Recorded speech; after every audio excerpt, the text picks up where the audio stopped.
Okay, now let's zoom in to the special prosecutor and the mounting pressure on him to deliver. At least he's now proceeding to charge the former finance minister, Ofori-Atta, and also, we understand some 7 others will be joining him. But the controversy that this is stoking is also the questions as to what happens to the red alert now that reports, unconfirmed reports, are pointing out that our former finance minister is no longer on the stop list, as earlier announced by the Office of the Special Prosecutor. They've come up with a statement announcing that, well, there's more nuances to it. He's not off the red list. He's under review, and prosecution will happen in absentia. But some known lawyers, Martin People, is asking that the OSP resigns. Some other people are lacing their boots, I understand, in the coming days to go on protest, asking the Office of the Special Prosecutor to have the OSP himself resign. Ivan. I hope Kwesi Botchway is not your friend this morning, because analysing him will be a big issue for us. But look, if you look at the office entirely, Martin Amidu, my senior uncle, who I speak to intermittently sometimes, he's expressed his opinion about the setup even of the office in the first place, the reason for which he had to leave. And then now we have Kwesi Botchway also in there, and he's not been too advanced in terms of securing some serious prosecutions for us. Yeah, first of all, I think my opinion on the setup of the Office of the Special Prosecutor has been very consistent. I think that it's needless and it's not a useful creation, and rather some sort of a fed-up burden on the taxpayer, because if you want to fight crime or you want to do some of these anti-corruption stuff, it is not about the many offices that you set up. It's about political will and commitment on the part of the political actors to act swiftly, because as it stands now, I think that if you are ready to resource the AG's department, there are sufficient and enough, there will be enough resources to be able to prosecute whatever case that we want to. But with the setup of this special prosecutor thing, since its creation up to now, I am not sure they've taken up any solid issue and they've been able to successfully prosecute it. So for me, I think, and the one aspect that we keep deceiving ourselves. Do you want us to dissolve the office? Definitely. And you see, we keep deceiving ourselves that it is an independent office. Who said it's independent? Go and read the act. It has never been independent since its creation up to now. That is why at some point in time, there was this attempt to, influence and manipulate the occupant of the office, which resulted in the resignation of Martin Amidu. And then this current occupant has on several occasions told us in public that there has been such instances. There were instances where he was stopped from even doing his job. And I think for him, he has also been talking too much, because if you sit in the office and you think that the government of the day was impeding you from doing whatever that you were doing, you had a choice. Just announce to the people of this country, I am the special prosecutor, I want to do this, but the government is thwarting my effort, and for that particular reason, I am resigning. You put it on notice. That is what Martin Amidu did. Is it entirely the case? Look at his justification for why the former finance minister had to go. Okay. He says, well, I was aware of it, but just imagine, this is one of the most powerful people in the country. Exactly. So how can I stop the former finance minister at the time when his relative was the president of the republic from going to seek medical leave? Yeah, he wasn't just an ordinary person. This is a special prosecutor clothed with certain powers. So if you're having difficulty, that is why it is governance. You communicate, you put it on record. So today, if you are telling people that, oh, I attempted to do this, now some of the institutions are even saying he didn't do anything. You understand? So at the end of the day, people will not take you serious. People have trust issues. So for me, I think that the Office of the Special Prosecutor is something that must be dissolved quickly. It is not about the occupant. I have nothing to do with him. But I think the office needs to be. And then we focus on the AG's department. Yeah, but that would then bring politics again. Because at least if you have an independent office, you know the person is not politically tainted or motivated. The AG would often face criticism that he's doing political witch hunt, just as he's done in some of the press conferences. You had the minority say, yes, well, these are all yes, but if there is willingness on the part of the state to prosecute some of these criminal cases, I am not sure some of these things will stop. And again, we can go ahead to decouple the Office of the Attorney General from Ministry of Justice. so that we have a particular ministry with a particular focus, criminal prosecution. You understand? So these are some of the things. I think we must be very innovative. This rigid kind of, governance architecture that we've adopted for ourselves, we're not going anywhere. You understand? So I think we need to make corruption a high-risk venture and make sure that there are machineries in place that are ready to prosecute some of these things. If you go to America, some of the government appointees have been prosecuted by their own people. There was an instance where a certain vice president was forced to resign because of issues of corruption. Next thing, the president got involved in Watergate and he was forced to resign. You understand? So we must begin to implement some of these tough measures here. But to achieve that, we need to put people of higher conviction in place to be able to, guard some of these institutions. Because when you talk about the institution being effective and robust, the institution doesn't have head, it doesn't have hand. It's about individuals with absolute conviction who are willing to defend and protect the Constitution. These are the individuals that we need. So I think people are sick and tired, because if you go out there and run public opinion or you speak to people,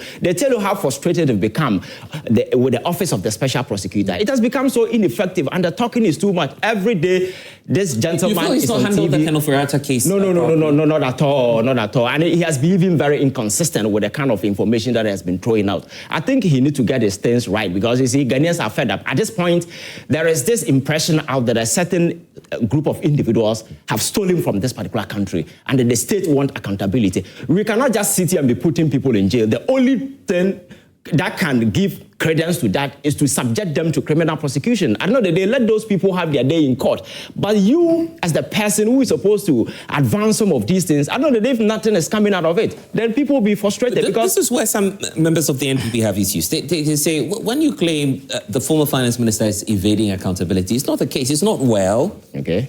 We've submitted some medical reports. Why should they still go after him? I think initially that argument could be bought. But with advances of time and where we've got into, I think if the finance minister is really willing to come to this country, because you see, he didn't just occupy any French position. He was the finance minister of this particular country. At the administrative block, he was sitting at the center within our financial machinery chain. So if issues of this nature comes up and Ofori-Atta is not bedridden. Yeah. It's not somebody who is bedridden and say, I cannot move around. You understand? I think the inertia on his part, the reluctance and the unwillingness on his part to show up is what is giving rise to some of these things. And you cannot begrudge people who are saying he's evading, because you are not making any attempt. And there was a time he was even, there was this issue in court, and there was this attempt to block the OSP from, making any further advances of bringing him back. You understand? So I think that he himself hasn't helped the matter, because now people will be pointing accusation fingers because of your reluctance and unwillingness to come to this country. Do you see that happening, that he's reluctant in? Oh, yes. It's quite clear, because like I said, he's not bedridden. Ofori-Atta is capable, and if he wants to come to this country, he can, but he's not willing to. But give me your thoughts on this. Don't you feel that we're a bit over-fixated on the former finance minister? It's as though he's been condemned already. No, he hasn't been condemned. Even if he comes, it will be a long, winding court process. Yes, because he occupied a very sensitive position. Being a finance minister, he was at the center of our financial engineering and re-engineering kind of. So everything that happened in this country, most of it hinges on his whatever that he did. You understand? That is why he has become a person of interest in most of the criminal prosecutions that is being thrown around. Maybe his presence and further clarity to some of the matters will address some of these things.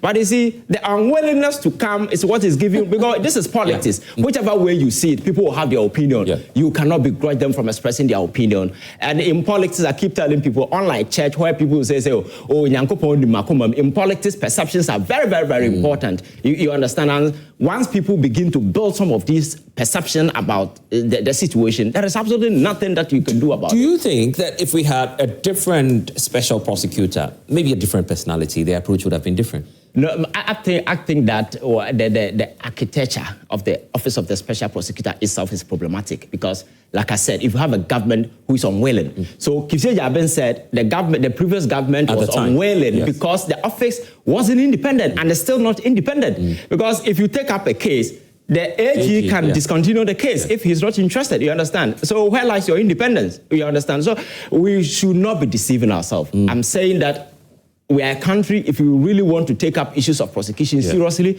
let us decouple the AG from Ministry of Justice and make sure that we resource them and look at the regions. We can have regional, effective, robust regional AG offices that will be taking care of prosecution, because as we stand now, the current AG at the office, they are inundated with a lot of cases. Look at the number of prosecutions that are coming up. And Attorney General and your deputy, you cannot deal with the matter. But if you are able to do this kind of decentralization thing at the regional level, and we resource them with all the distance that they need, and at the end of the day, court will be available. I think we'll be able to do away with some of these things. It's like we are just dancing around the whole thing. We are not making any progress. You understand? Next year, we will come back here and make the same argument. There will be no progress. Really, sir. Kwesi, where's our former finance minister? The majority in the House, they've been asking the minority. There are no answers. You are in the NPP as well. So many questions. Where is he, by the way?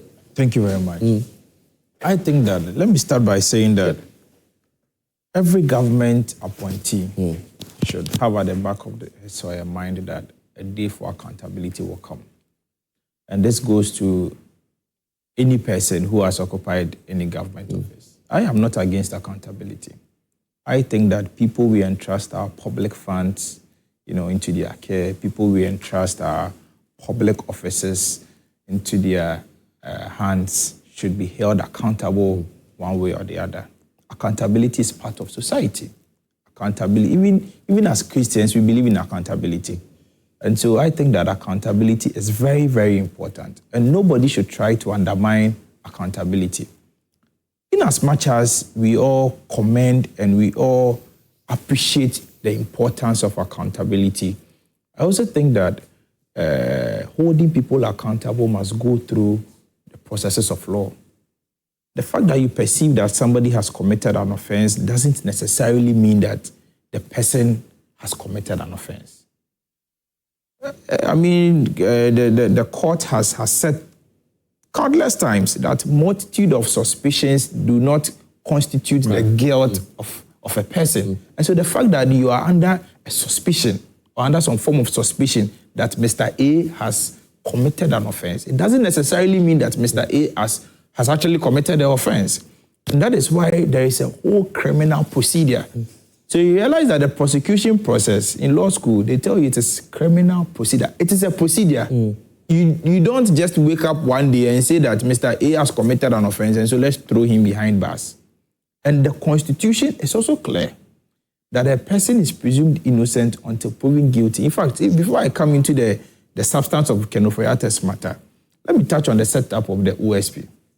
In all sincerity, I think that the intent and the purpose for setting up the OSP was a very good one.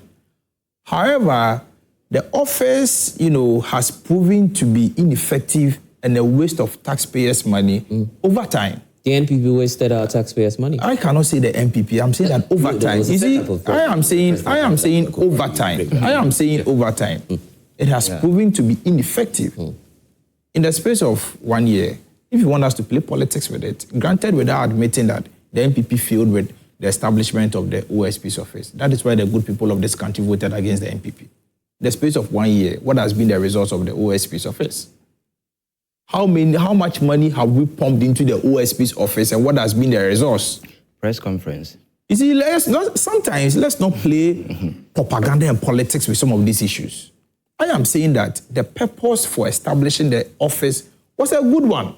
However, over time, the office has proven to be ineffective and a waste of taxpayers' money. So who's made it ineffective? Martin Amidu or... I am saying over time. I am not going to apportion blames to it. I'm saying over time. I'm not talking about... I'm not talking about the personalities. I'm talking about the office. I'm saying the office and you're also saying Martin Amidu. I'm saying the office. If I say Joy, I cannot... If I say Joy has proven to be ineffective, doesn't mean you are ineffective. But what factor... The person may be ineffective, but then the office itself... can prove to be very ineffective. But who made it ineffective? I am saying that the office has proven to be ineffective over time.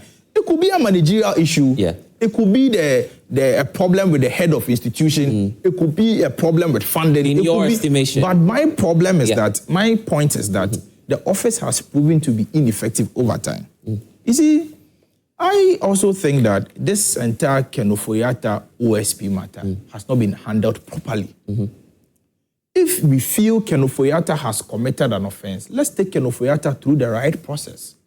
And the reason why I respectfully submit that the OSP's office has not handled Ken Ofori-Atta's matters properly is that Ken Ofori-Atta was declared a suspect and a wanted fugitive sometime in January 2025. Meanwhile, he was charged in November 2025, about 11 months down the line. This cannot be criminal procedure. You say somebody is a criminal, you hold a press conference to say the person is a thief, and you wait for 10 months before you arrange the person in court. It clearly points to but one irresistible conclusion that you have not gathered your evidence. You didn't gather your evidence about Ken Ofori-Atta before coming out to gaslight all of us to believe that Ken Ofori-Atta is indeed a criminal and has stolen government money. In fact, when I listened to Kwesi Botchway in January 2025, I told a friend of mine that, hey, if indeed Ken Ofori-Atta did all these things, then it is a very dangerous thing. However, 10 months down the line, looking at the charge sheet, I do not think that Kwesi Botchway or the OSP's office has been fair to Ken Ofori-Atta. Really? Let's have some of the charges. Yes, I don't think that we have a summary. We have a summary of some of the charges. Probably we can get because multiple procurement breaches causing financial loss to the state, and the last one is using his office. Public office for personal or private gains. You're saying that he's not committed any of these? I haven't said so. Don't. If you want to say that, if you want to say that, say that. I think Ken Ofori-Atta. No, but don't. My job is to ask you questions. No, but now you are trying to put words in my mouth. No, that's not what I'm doing. The point. But just to be sure about what you're saying. Yes. And look at the SML case, for instance. Yeah. No PPA approval. No, you see, now the matter is sub judice. The matter is pending in court. So let's not go into the details as to whether or not there was PPA approval and whatsoever. Let's not go into. But all I'm saying is that we must respect the rights of people in this country. Persons, the OSP in itself is a creature of the Constitution. Of the Constitution. The OSP is existent because of the OSP's Act. And so I think that whatever the OSP does, the OSP must do so in accordance with stated law and procedure. If you think somebody has committed an offense, and you see, there is a form of misconception that the person has to be present before you can charge the person. In law, you can charge people in absentia. You can even trial people in absentia, convict them in absentia. Sednam Temaklo is a classical example. And so you do not need Ken Ofori-Atta to be physically present at the OSP's office to prove anything. In any case, the law doesn't require Ken Ofori-Atta to corroborate or even participate. Ken Ofori-Atta can decide to be silent throughout the prosecution. It is incumbent upon the prosecution to prove his guilt beyond reasonable doubt.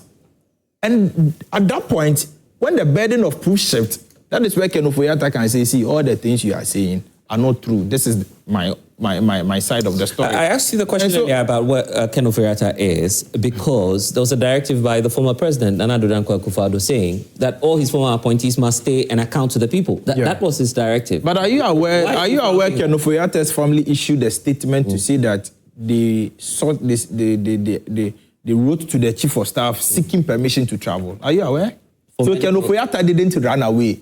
He didn't pass through. No one is saying here. No, you are trying to create a perception that Ken Ofori-Atta that's your interpretation. Oh yeah, that's my interpretation. Yes, that's my interpretation. Because if you ask me where is Ken Ofori-Atta, then I also tell you let's ask the chief of staff. Really? Because Ken Ofori-Atta's family wrote a press statement saying that they sought clearance from the chief of staff. And so if anybody wants to know their whereabouts, the chief of staff is aware. I'm not the one saying it. It is Ken Ofori-Atta's family. And up to now, maybe Elikem would tell us that there has been a disclaimer from the chief of staff's office, and then I would accept that. But as of now, we know that the chief of staff is aware of Ken Ofori-Atta's whereabouts. The lawyers and what we know is that he is seeking medical treatment. But you see, where is the question of you've heard Frank Davis say he's okay now. The question of the presence of Ken Ofori-Atta. You've heard Frank Davis saying he's okay now. He may be okay, but I'm coming to the point. So why is he not coming to the country? You believe in accountability. Yes, I believe in accountability. But you see, you do not need to be present to be held accountable. That's not the point. It's not an excuse. It's not an excuse. It's the position of the law. It's not an excuse. No, it's not an excuse. If you are a former finance minister and the state needs you, of all the people in this world, the former finance minister should be the last person. You see, the OSP needs Ofori-Atta to come and answer questions. Ofori-Atta can assume the posturing that I will not come. I will not come, and so take me to court. Take me to court and I'll show up in court. But the lawyers for Ofori-Atta have written to the OSP of his willingness to do that, but he says Zoom. And I'm saying that. And the OSP says no, you just have to be present. And I'm saying that point is immaterial because the position of the law does not suggest that as a suspect you have to show up. The suspect can decide not to corroborate. If you're invited by the police service, as a lawyer, are you saying? That's why it's an invitation. Yeah, I'm asking. You can decide if you're invited. What's the meaning of an invitation? No, but I'm asking you. You can decide to you are a lawyer, and that's why I'm asking you the question. If you're invited by the Ghana Police Service, for instance, are you encouraging people to disregard such? I'm not encouraging people, but it's within their right to say they will not honor them. And if you do not go, and the police has the follow. Of course, they have the power to arrest. So and that is why I'm not encouraging. No, don't misquote me. I'm not saying that. What I'm saying is that if the police issues an invitation to you, it is within your right to honor or not to honor the invitation. That is why it is an invitation. But if you decide not to honor the invitation, the police has the power to come and arrest you in a Rambo style or in whichever style they deem necessary, or to initiate processes if you are out of town to extradite you or to bring you back home.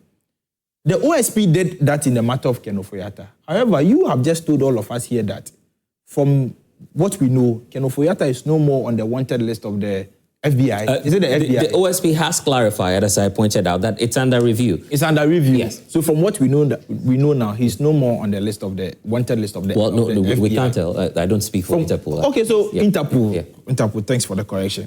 From what we know now, or from what the OSP has told us, Ofori-Atta's name is no more on the Interpol red alert list. That should tell us that, or that should communicate something to us that if the OSP did everything right, the Interpol wouldn't have removed Ofori-Atta. No, that's your assumption. That's your assumption, isn't it? And that's fair. Am I not entitled to my opinion? You're just running around the issue. No, I'm not running away from the issue because it is unfair. As the end. No, because it is unfair. It is unimaginable to ask me. Yeah.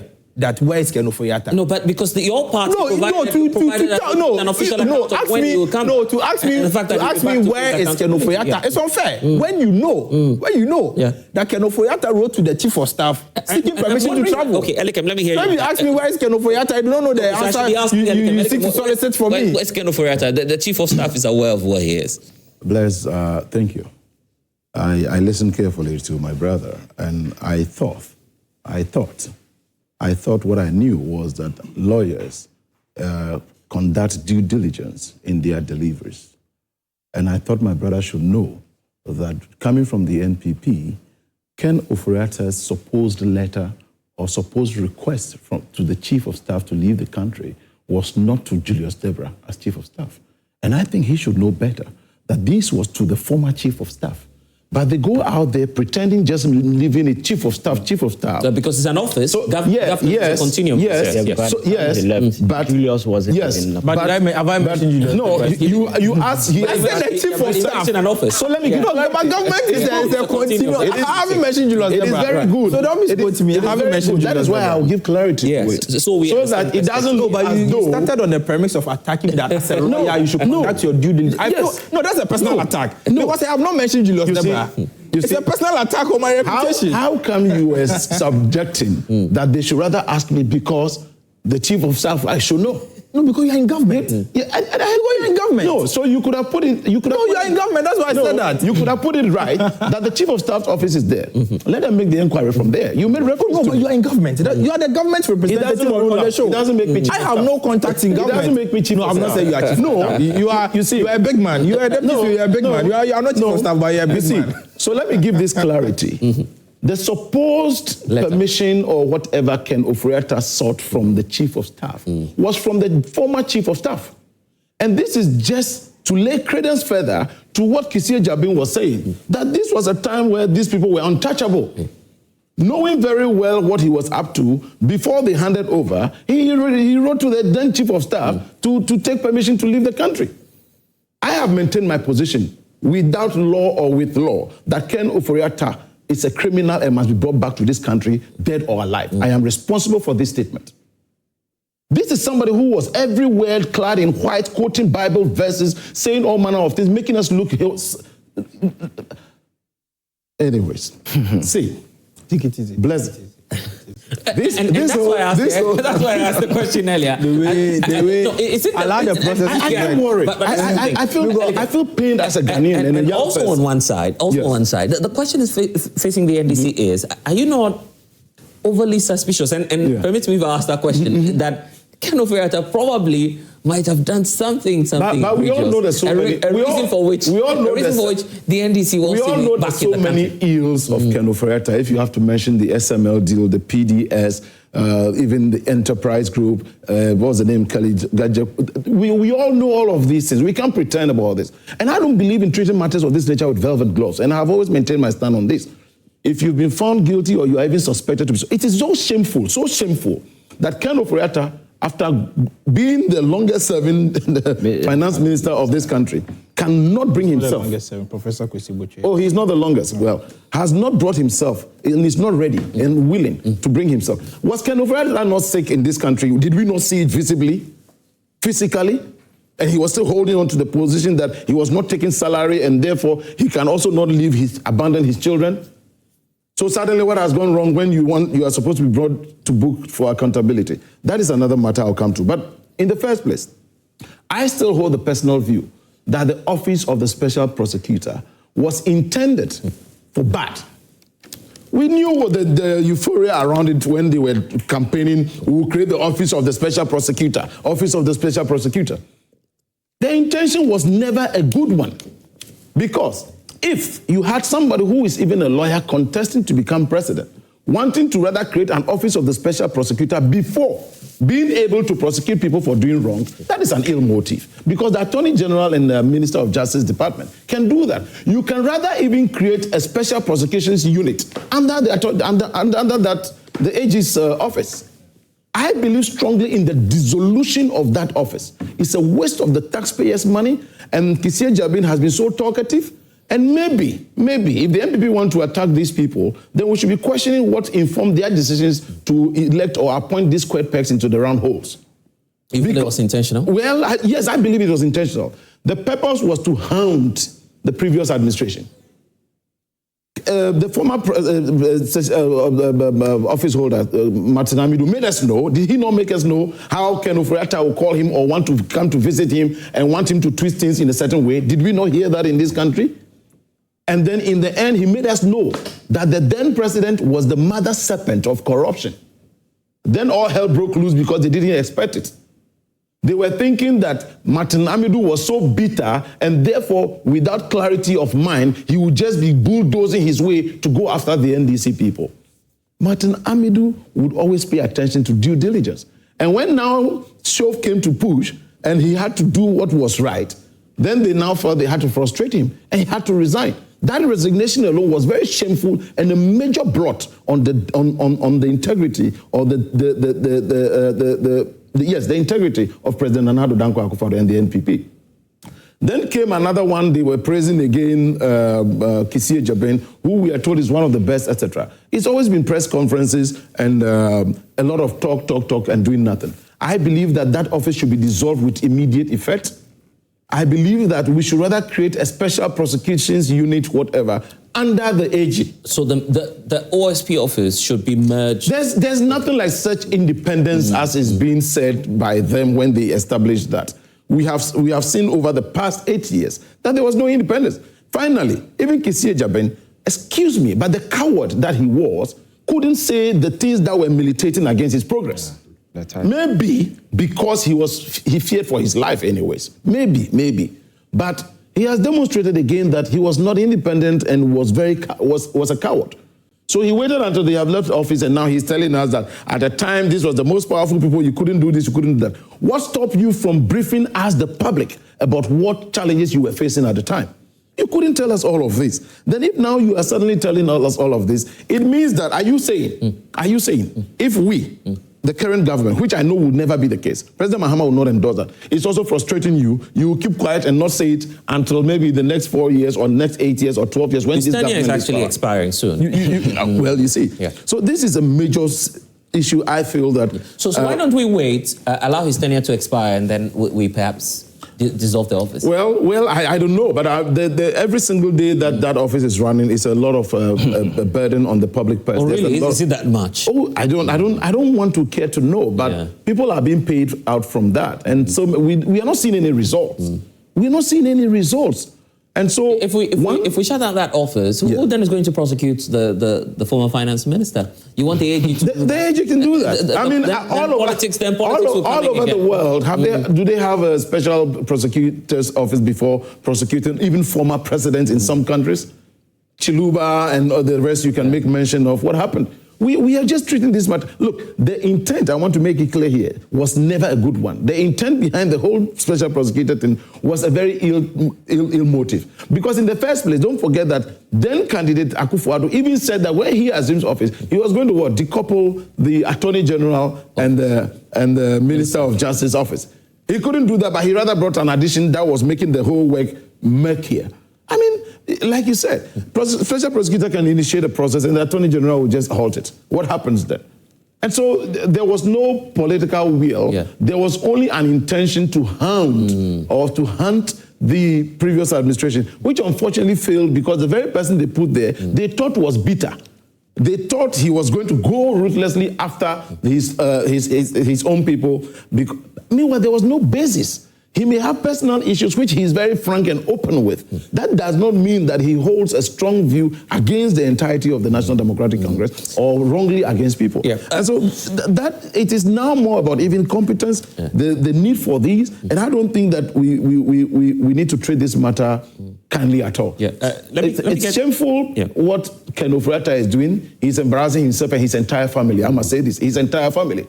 Because this is somebody who put himself on that pedestal, soft-spoken, clad in white, quoting Bible verses, making us believe that God was everything, and all that nonsense was just to swindle all of us. Today, come to be accountable, you don't want to. And I'm repeating for the last time, I believe strongly that Ken Ofori-Atta is a criminal, and he must be brought to book, brought to this country, dead or alive. But when you say that, that's a strongly worded statement. It is my belief. I'm not even accusing him of being criminal. Yeah, but I believe in my mind that he is criminal. Elikem, you're not being fair to him.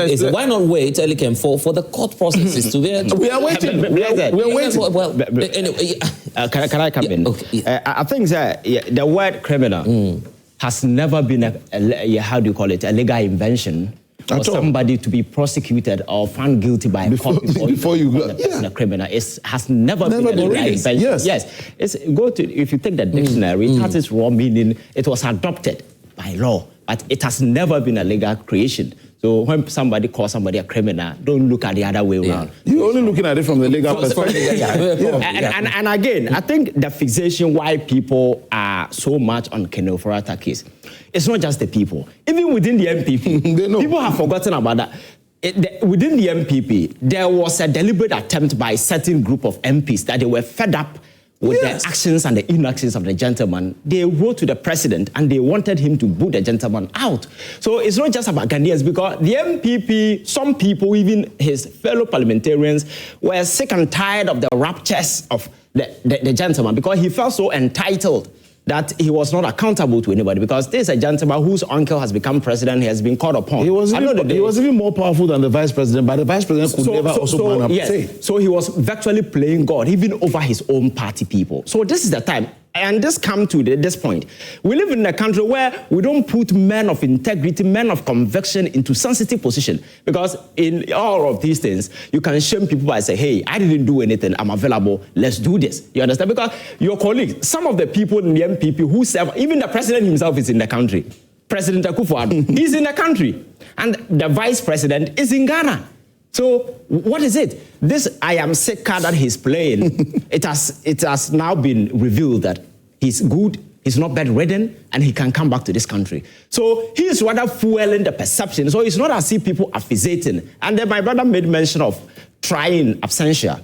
You see, the court is a place of reasoning. If you follow the Nuremberg trial after the Nazis' excesses, then to try somebody in absentia, you need to adduce evidence to satisfy the court that indeed the person is not available. You have tried all. It's an extra layer of work. Exactly. So it's not an option you can just go for and say, I'm trying the person absentia. The office of the special prosecutor and the AG need to start something, initiate something. If it becomes unsuccessful, then you can adduce that as an evidence and prove to the court that I did all that I could.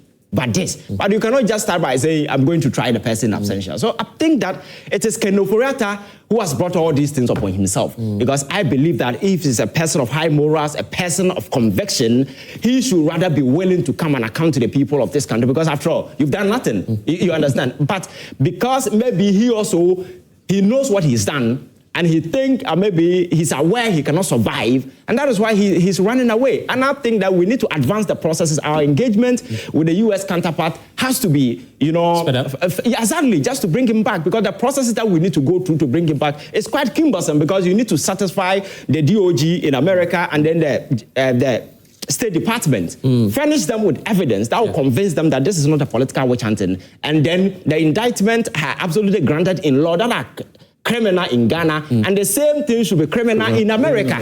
You understand? So I think the processes are quite heavy. We must begin to look at it and address it in the way that we can. I was going to go to the other, and so Kwesi can respond to all the yes, probably just a quick one for the purposes of clarity and education. Ivan sought to exonerate CEO for saying that even in law, a criminal is not somebody who has been convicted of an offense. That is the position in law. No. I'm saying I'm saying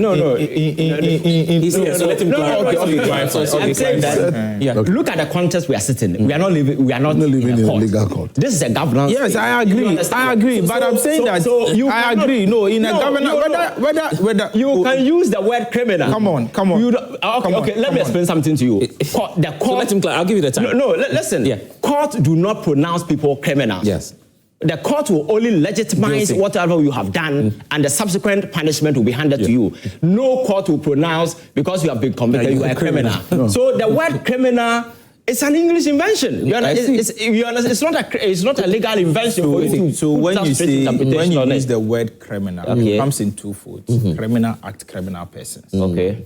When we say somebody has committed a criminal act, it means the person has committed an offense or has engaged in an act or omission contrary to law. Simple as that. Simple as that. In a judicial context. Judicial context. Good. No, I'm talking about law here. Okay. And when we say somebody is a criminal person or a criminal, as we loosely use, is somebody who has been found guilty of a criminal offense or a criminal charge or a criminal activity. And so to say somebody is a criminal, he said Ofori-Atta is a criminal. It means Ofori-Atta has been convicted or has... Is that your understanding? No, that is the position of the law. That's not my understanding. Google. Everybody can Google the meaning of criminal. Look at the Black's Law Dictionary. Look at Webster's Dictionary. It's not my invention. That is the position of the law. And so to say somebody is a criminal means a person who has been convicted. And I'm sure our studio audience will fact check all of us sitting here. Google who a criminal is. It's a person who has been convicted by a court of competent jurisdiction.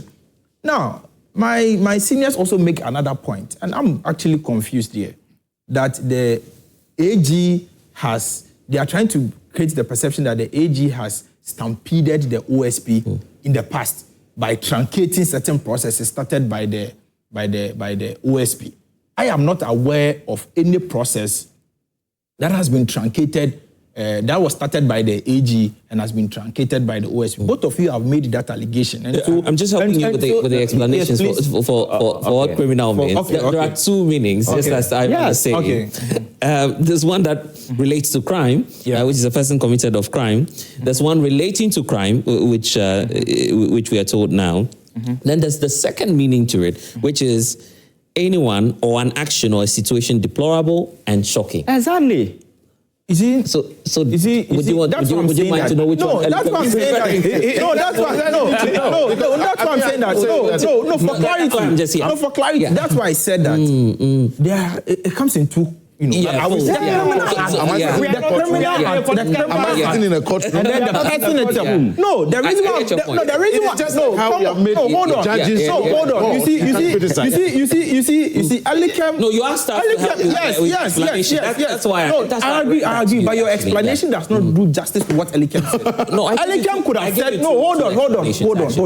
Alikem could have said Ken Ofori-Atta has engaged in criminal act. I wouldn't have a problem with that. I wouldn't say that. Alikem said Ken Ofori-Atta. Who is a criminal? Who is a criminal? That's what I'm saying. No, who is a criminal? Hold on, I'm saying. Yes, who is a criminal? That you asked us to give you the two explanations. Right. And I've got the two explanations. From which source? One relating. You asked us, we should just check. You asked that people should Google. That's what I'm doing. Okay, so what did you check? And my phone is giving me two explanations, just as Ivan was saying. The first part dealing with a crime, a person who's committed a crime. It didn't even add a court to it. Yes. Then you have relating to crime. Yes. That's a further explanation to that. The second part talks about an action or a situation which is deplorable and shocking. That is a criminal act. That's not up for debate. No, that's not up for debate. No, that's not up for debate. No, you see. I don't. The word is criminal. Let's leave it at that. Anyway, if anybody cares, let them take me on. And I want to repeat this. Anyway, you asked me to do. No, but you are. I don't want to say. No, but you can. So you don't doubt me. Okay. The two explanations there for you. And anyone at all. I just want to criminal in law. He said Ken Ofori-Atta is a criminal. What does it mean to say somebody is a criminal? So that's why. What does it mean to say criminal? And I searched that for you. Anyway, yes. Just one other point. So I was making a point that I was making a point that they both make the claim that the AG has in past stampeded the OSP by truncating processes started by. I didn't say that. No, you said the AG. You said the AG. Just make your point. No. They peddled that propaganda. They made the point that both of them made the point that. The OSP's office is not independent. Okay. And that there are times that the AG has truncated processes started by the... They didn't use the word truncated. They refer to the article. They didn't use the word the article of Martin Amidu and what Kwesi Botchway himself said. What the two of them said.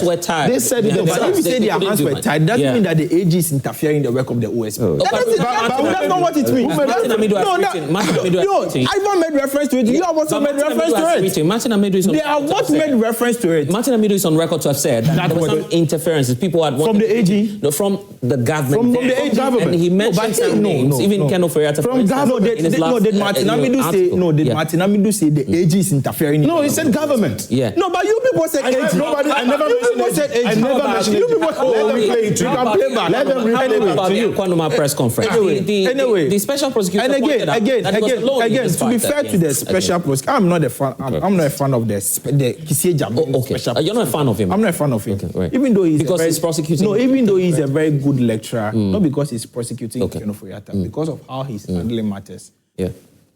But if we say because Kwesi Jnr is organizing press conferences, and so by virtue of his approach to organize press conferences makes him an ineffective and incompetent special prosecutor, our AG is doing the same thing. Is our AG not organizing press conferences? Is our AG not convicting people in the media and even inviting people to come and plea bargain in the media? And so if organizing press conferences is the measure for incompetence and ineffectiveness, with the greatest of respect, colleagues here are trying to suggest that the AG is being incompetent, but I do not agree that the AG is incompetent. And so let's not say that because somebody is organizing press conferences, it means the person is incompetent. No, we can face the realities of the matter. We can face the realities of the matter. So if we say... We'll come back from making our own allegations. No, you are trying to suggest that the AG is incompetent. Clarify that. Which of the... When the word criminal, you want to clarify, which of them are you... I would rather want to reinforce that. Okay. Believe that Ken Ofori-Atta is a criminal. Okay. We're taking a break here on Prime Insight. We'll be back. Please stay with us. And I'll get the audience in studio also to get their takes. All right. Welcome back to Prime Insight. What a good time we're having. But I just need to put on record that Elikem Kotoko says that's his opinion, and not the opinion of Joy Prime, actually. So the opinion of Joy Prime, Ofori-Atta is not a criminal. They don't need to say anything like that. I don't hold a position. Yeah, my job is to ask you questions. They don't need to say anything like that. So that's why I'm So why are you running away from Elikem's position then? Okay. It means you don't agree with his position. I'm just clarifying that my job is to ask questions. I leave the opinion to you. That's a smart one, by the way. Do you think Ofori-Atta is a criminal? I don't think so. I will leave that to the court to decide. Okay. As a responsible citizen, I'll leave that to the court to decide. Anyway, let me come into the audience. Probably you have some take on this. When it comes to this OSP Ofori-Atta whole issue, I think justice processes should be from political influence, and it should be timely also. And it should be served with due diligence with respect to the former finance minister. But then if extradition is required, it should follow proper international procedures as well. But then this case should give a clear scenario to all political appointees and former political appointees that indeed no one is above the law. Everyone can be held accountable. But then for the former finance minister Ofori-Atta, as a true Christian as he is, I think he should believe that he told you his religion. Okay, yeah, he quotes Bible. Yeah, he quotes the Bible, so he's a Christian. Okay, he's a Christian. His no, we know it's a matter of sure. He's not Muslim. He's not. You have not to take positions. As a journalist, I don't know.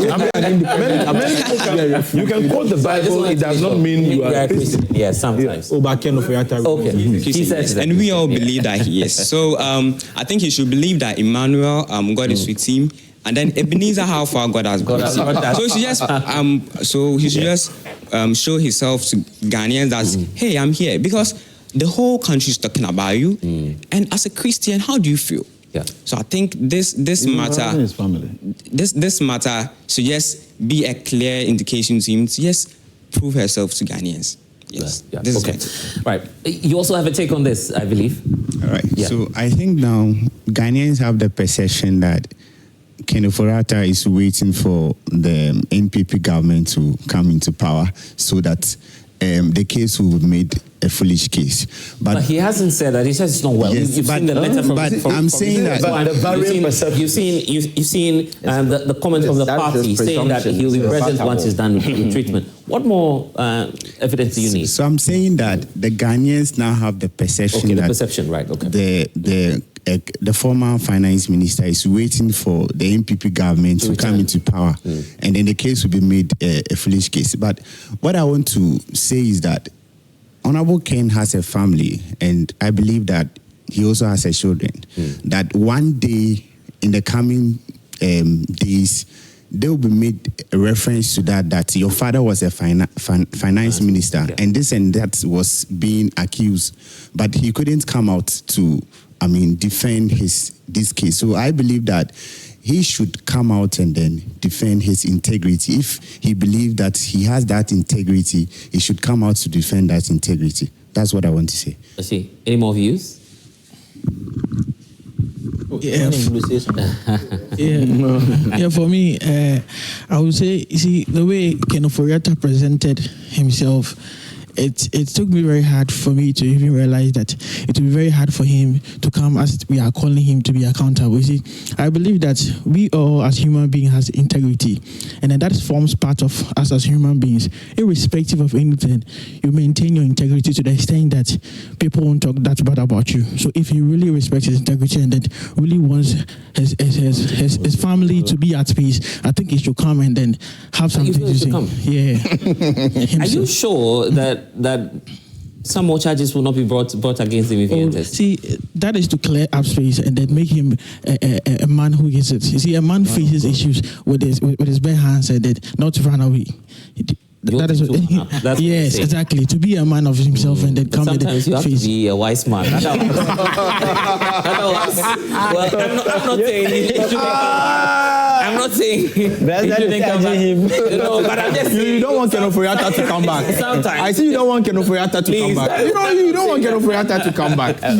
sometimes. Ken Ofori-Atta has listened to you. I think that you see, we live in a decent democratic dispensation. Right. In as much as we are saying all these things, right. there could be the other side. Ken Ofori-Atta may not even be guilty. You understand? Just have your day in court. Prove your innocence. It's as simple as that. We are not living in some. Ivan, if you were Ken Ofori-Atta in this environment, Ivan, not to cut you, but to be fair, Ken Ofori-Atta has not indicated anywhere that he will not- show up yeah. in court. But his actions in are- court. No, in court. The OSP, being invited to the OSP is different from being charged in court. showing, yeah. Yes. So will he enter appearance? So my focus is No, even in criminal prosecutions, you don't enter appearance. Okay, I mean, they only take your plea as to whether you are guilty or not guilty. Right. Yes. So I'm talking about actions and inactions Right. that communicate. You understand? Right. And that is what all of them are talking about. Communication is not So only by you can come and shame everybody. You understand? So now the perception is that you are guilty. Ivan, if you were Ken Ofori-Atta, would you come? Oh, definitely. He should come and shame Definitely, our because if you have trust in our criminal jurisprudence and you think that the process will be fair to you, then you have a good case, I will be urging to come and prove myself, because this thing, if he doesn't come, it's going to be some sort of an indelible imprint on his generation, because your child may go to school, your father stole our money and ran away. you see that kind of thing.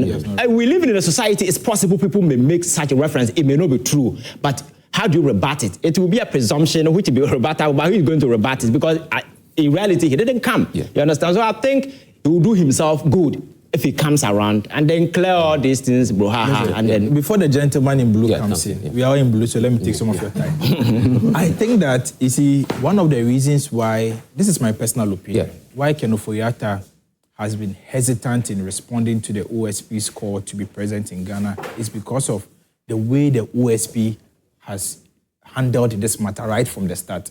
You realize that the entire matter has been anchored on, I think, bitterness, I think inconsistencies, I think hate. Where's the bitterness? Yes. I think, you see, because you declare somebody a wanted fugitive, the Interpol removes the person from the Interpol's red notice. You fail to address Ghanaians that the person has been, Interpol is reviewing its mechanisms, and so the person has been taken off. But when the person was posted there, you organized the press conference to tell the whole world that this is what Interpol has done to Ken Ofori-Atta. And so you realize that the OSP has taken a position against Ken Ofori-Atta, and also considering the recent bail conditions that law enforcement agencies place on people, maybe it is his fear that today Ken Ofori-Atta comes to Ghana and his bail condition is to go and bring the National Cathedral. This government, this government is capable of doing the impossible. Yourself, your AG has cleared the National Cathedral. I mentioned the National Cathedral because the AG has cleared the National Cathedral payment. But I'm saying that this government is possible of imposing an impossible bail condition. Do you understand? And so Ken Ofori-Atta also considering his health and also taking advice from you that he should be a wise man. Sure, that is why he has taken the position he has taken. Okay. I'm sure he's watching and he has taken your position. He wants to be a wise man. In fact, the Bible admonishes us to be wise men. So thank you for reminding Ken Ofori-Atta that he should be a wise man. And the same Bible says, good names is better than riches. The good name will be proven in court, not at the OSP's office. But in all honesty, I think the OSP hasn't conducted himself well with regards to this Ken Ofori-Atta. If you know, when he's conducting his press conference, you look at the demeanor, you look at the language, you look at the tone. Angry. Sometimes it takes me aback, and I think he should do better. Right. And that feed into the larger core that he should rather be replaced. And I think the AG should take custody of this Ken Ofori-Atta you want issue. the AG to take it? Oh, yeah, full custody and prosecute it. I think that would be better. Well, it's already in court. The gentleman in blue. So I'll come to Elikem. Let me just take your thoughts and then I give the last the conversation very well. And I think the special prosecutor have not been fair to us, because you said the person have accepted to do Zoom or be online with you for a meeting, but you rejected it. Why do you want in person? Because the person wants to be accountable But why in person? That's where I'm confused and I don't get it. But we also never know what the OSP That's wanted. a very good point. No, you want to arrest him, give him some gargantua bail condition so that Ofori-Atta cannot forfeit. Oh no, that's the order of the day. No. That is what they are doing to former appointees. That's the reality. Let's not play us. That is what they've been doing to everyone. As for Elikem's bail condition, you have to bring the Nimrim Forest. Elikem. There's some motive behind it. Oh, there's some motive. Clearly, there's some motive. Ghana is a funny Why don't you country. accept the meeting to be Zoom so that we all know? Yeah, but they don't treat others that way. They don't give Zoom interviews to others. Oh no, but even in court, Zoom is even admissible. I get that. Yes, Zoom evidence is admissible. Yeah. So I mean, I don't think it's a new invention that has never happened before. Today in court, electronic evidence is admissible. Yeah. So just land on the point for me quickly. Your colleague wanted to make a quick intervention. Then Ken Ofori-Atta really thinks that he's guilty of all these charges. I think coming with him shouldn't be a problem. When you are being accused of the fact that you are being accused of certain things doesn't mean that you are guilty, right? But you showing up, you see, being the former finance minister is something. It's the mainstream of this nation. So showing up is something different. Confidence. It gives you confidence. It gives you a different picture out there. So I think it should show up. Still show up. I agree. Let me come to Elikem. Before you come to Elikem, I agree with all of you that Ken Ofori-Atta should show up.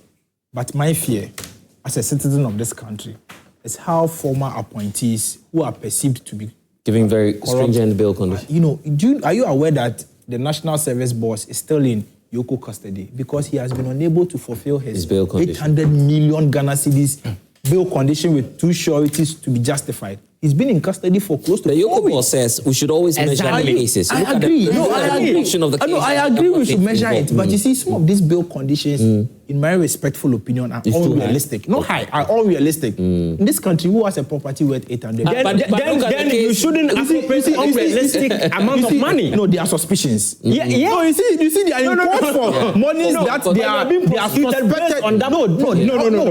The amount for is a suspicion. It's suspicion. But the bail condition is not a suspicion. But you have been prosecuted based on amount. No, so you see, the challenge is that the point I'm making is that the challenge is that the pre-trial punishment you are made to go through because of bail conditions is what may be scaring him.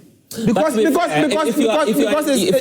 like it's become a pattern. It's become a pattern. If you are under detention, are we assuming that your rights are being curtailed automatically or you're being abused? Not under detention, but my brother, there is no place like home. So let's not compare under detention with home. No. Let's not compare that. Would you like to work from detention? I want to work from the studio. I recall a post by one Vincent Asafua, and a member of parliament. I think one of the appointees was also being tried or being, I forgot the case, just recently. And he wrote that if he never benefited in any way from whatever, so he's not going to fight for that person. And you see, as he said it was a false. Oh no, I saw his post. He's my good friend. But he issued a disclaimer, so let's also be fair. Well, if he did issue a disclaimer, I didn't see it, but since you are saying so, but I recall that very well. And it brings my mind to fact check again that I'm surprised that up to now there are no persons to mobilize in support of the NSS boss. Probably it could be that the NPP says they are in opposition. They don't have that. No. You see, when Wontumi was sent there, you had the people go there. Wontumi's bail condition was 50 million. 50 million. This is 800 million. 51, 52, 50 baku. The amount of money is over 2 billion. Have you seen 800 million? 2 billion. No, you will see if it's. You live in a worth of. Do you have a property worth 800 million? But you're in the NPP, you should mobilize. It's a big party. No, it's not about mobilizing. It's about having that property. You understand? You see, one thing which is known to many Ghanaians today out there watching us is that the NPP was very corrupt, too arrogant, and very scandalous when they had power. And I rejoice rather when I notice each time that till date, they have not come to terms with the fact of the reasons why they were kicked out of government. And so when I hear their statements and demeanor, etc., I rejoice because I want them to continue that way. And so Ghanaians will continue to punish them. But people who need to be brought to book must be brought to book. I believe so. As an appointee of President John Mahama, I want to make sure that when I am leaving office, with heads high, I am living in this country, if called, why do I need to be so corrupt to think that I must touch money somewhere when all we need is to have proper systems that works to benefit everybody? If you give your children the best education, they can fly to wherever. But people suddenly feel, and let me tell you, it is making politics become so attractive to the young people, not because they want to do good, but because they think it is an avenue to make quick money and not even be accountable, still be reckless and get away with it. You either have to play football, have your own private business and crooked ways, or do politics. And you ask many people who are interested in doing politics. I wonder why football, though. Yeah, well, because footballers are paid. I mean, just as you are here for be ambitious. Don't mind him. No, yes, it's good. Yes, it's good to make money like Kudus. It's not wrong money. No, it's good money. Yes, you see, there are lawyers who are making good money. You even have a call from somebody. S560 downstairs. Oh, it's not mine, please. You even have somebody. You even have somebody reach out to you. Maybe let's say after this program, tell you, I admire your presentation. I want to be a communicator. I want to be. And some even tell, but you know when you engage them, you realize that it's because of some selfish interest that they want to do what they want to do. And where are we heading to as a country? It is very disastrous. I am still even young, but I worry for those who are younger and up and coming because it means that there's no orientation on the path to take for a country. Our moral fiber is completely tattered, and we must be very careful about this. You see, after we go, just to add on to what Elikem said, I agree with him that our moral fiber is being tattered. But you see, the reality also is that you don't need to necessarily commit an offense. This government is teaching us that you don't necessarily need to commit an offense before you are arrested and, a hefty bail condition imposed on you. All the persons... but that is... No, I'm making a point. Right, that's why I permix it on this government. Right. The point I'm making is that tomorrow, if Elikem is out of power, all we need is an assumption that Elikem engaged in some wrongdoing. And then we pick him up. And then we take him to Yoko. And then his bail condition is to bring. So you're warning you may do same to your no. Looking at the trajectory and looking at the trend and the pattern, I am only sad for young appointees like Elikem. And so Elikem should be worried because we do not need to even have sufficient evidence against you. All we need to do is to come and arrest you because you are a former appointee. Is that what Dr. Mahmoud? I saw his post. I saw Elikem's post that the appointees should feel free to live their lives. It's true, they should feel free to live their lives. However, they should know that because of what this government is doing and because of what the likes of Raymond, that child, the Yoko boss, and other people are doing. They need not commit an offense. Elikem doesn't need to commit an offense. The fact that his former Forestry Commission deputy CEO, his bail condition is being prepared in heaven for him. Yes, his bail condition is being prepared in heaven for him. And so he should be worried. He should be very worried. I wanted us to briefly touch on the tax waiver before we go. Just a minute each for you on that. Ivan wanted to conclude on something. Yes. No, briefly, so that we have a take. I think the moral culpability in some of these things should be the lead conversation. As society, some of these things must be condemned. We don't need to create a certain incentive that there is life in some of these political criminal engagements.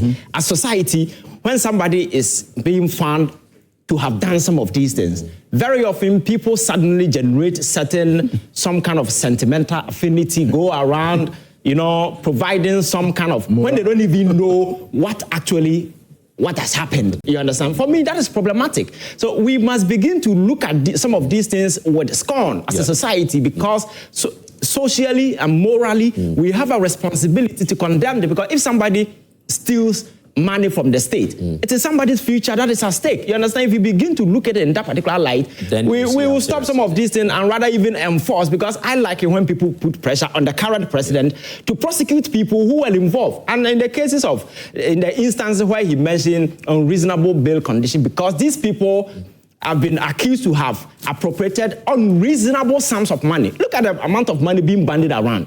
Look at the national service, over 2 billion and over. go to, how do you call it,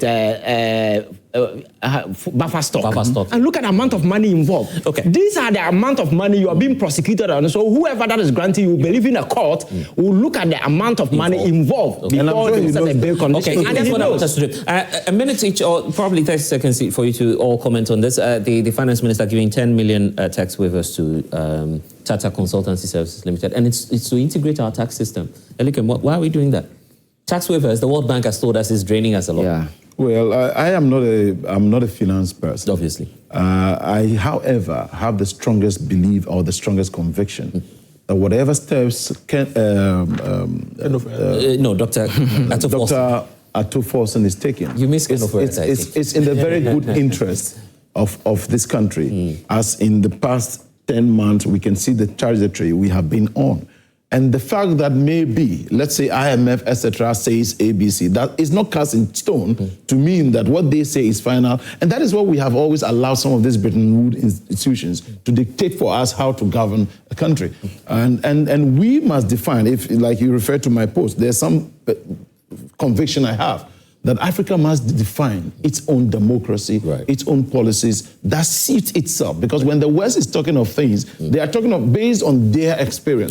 Let us carve things based on what we think our situation is. Kwesi, your final thoughts on this? I think that tax exemptions are no good for us. Because in 2022, the government issued about 4.8 billion, or lost about 4.8 billion cedis to tax waivers. In 2023, 4.6 billion cedis to tax waivers. In 2025, we are being told one person has been granted 10 points. And this is an Indian firm, an Indian company coming to work for the government of Ghana. I think that we cannot continue to do this. Government needs revenue. In fact, if you look at the revenue projections of this government in the 2026 budget, it's about 286.1 billion Ghana cedis. In fact, last year, they were not even able to meet their revenue target. Government needs revenue to champion their flagship program, the Jumeirah project, the program. There is no money to fund it. The Teacher Dabre program, there is no money to fund. The National Apprenticeship program, no money to fund it. 24-hour economy, no money to fund it. All their flagship programs, they have no money to fund. Yet you are giving out $10 billion to an Indian multinational company. Why Africans? Why do we do this to ourselves? Why? Why? 30 seconds. Why? Where from the $10 billion? Yes, I think my position on this matter is consistent. You see, I think we are abusing this whole regime of tax, how do you call it, exemptions, because it should be an opportunity for local companies to grow, not rather to incentivize foreign companies to amass money and $10 million. Yes, amass money and go away. Some of these things were slotted in our laws just to make sure we are able to nurse local-based companies just to grow, because some of these companies who come here, at the end of the day, the sad aspect is that they repatriate every dollar they make away from this country. So if we begin to do some of these things, I'm not sure how it will chart the path of growth for us properly. Anyway, before we go, I want to make a statement. I want to commend Joy Prime for this initiative of introducing young men to join the discussion. I think it's a very brilliant idea. And I am very excited because all these persons are young persons, and I'm sure they all want to be politicians. If you look at their posture, And so I just want to encourage you. I mean, you can do it. Yeah, you can. Yeah, they can. And of course, I'm grateful to you all for joining us. Elikem Kotoko, Ivan Che, and Kwesi Botchway Jnr. Of course, we collectively would have to say a happy birthday going out to the Vice President of the Republic. We understand today's her birthday. So you've shattered the ceiling. Small young girls will obviously aspire to greater heights. We'll see you again on Prime Insight. I am Blessed. Let's connect on X at Blessed. We'll see you again. Bye-bye.